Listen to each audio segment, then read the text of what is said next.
again for another Q&A. Thank you very much for sending in those questions. We love those questions, so keep them coming in. And as I always say with my trusty subscribe pillow, please hit the button that looks a bit like this pillow somewhere down there. We'd love your support to get to that 1,000 subscribers, and then we'll get rid of the pillow and we'll get something else. So yeah, let's get on to today's question. Today's question comes in from an occupational therapist, a wonderful OT community that's out there. We love you guys. And it's all around our behavioural harness here, which is a magnetic harness. And basically the question has come around, if I'm using this harness, do I need to consider restrictive practices and the Restrictive Practices Act? And the answer is, in short, yes, but I'll elaborate that and we'll put links below to what we need to consider. So the first thing I'll do is I'll show you guys how this particular item works, so you can understand why it's a restrictive item.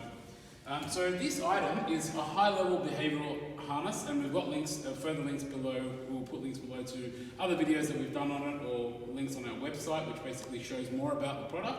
But basically, it's a high-level behavioural harness which effectively nobody can get out of. It's for the high-needs people that are causing disruption in the vehicle, causing danger to other occupants, themselves, and other road users or the driver.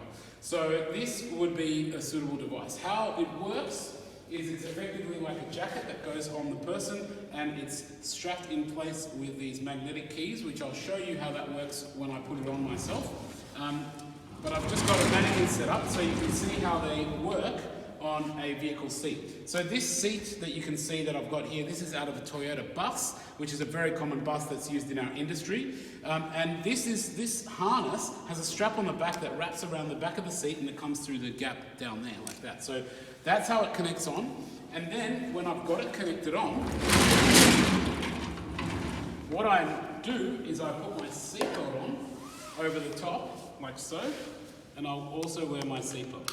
So we need to make sure that we wear our seatbelt.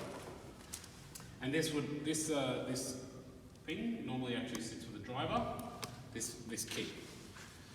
And the key, basically that's how this item is used, and you're going to have to imagine, because the mannequin is not exactly 100% correct representation of a person, but basically that's how this item would be looking. Now, if I was to show you how this item gets put on, we'll do it this way so it's effectively like a jacket or a vest, which I will put on. And the great thing about this product is I can actually put it on while I'm outside the vehicle. So I can have my carer put it on for me or assist me with it, or I can leave it strapped into the vehicle and I can go sit in there and put the jacket on while it's in the vehicle. So effectively what I do is I basically put this thing around there like so. And then we bring the crotch strap around like that, we hook it on, and there is a little magnetic key that gets, little magnetic lock that puts on the lock, so I'll just put that on. That goes there, that goes there. I'm probably a little bit too small for this harness, but it's all good. And that's basically how that is. And I can't do that no matter what, undo it, unless I've got the magnetic key, which I will push down, and then undoes my harness. And this magnetic key would normally the magnetic key would normally sit with the driver or the carer of the person using this jacket. And then if you see, I've got the strap on the back there, this thing here, so my carer will take me and basically strap me to the back of the seat like that, and then I'll be stuck to the seat and I can't move. And so that is a restrictive practice. What you're doing is you're restricting the practice, or you're restricting the movement of that person, and there is an act and there is legal ramifications to that. So the question is, can we still use this harness, and does it affect it, and what do we need to do? So yes, you can use it. It's very widely used. It's an extremely popular product that's used all around the country, and it's significantly improving the safety of road users. We've spoken about many horrific stories that can come from people that escape, and that we've seen happen. So this is a great product that improves the safety in the vehicle.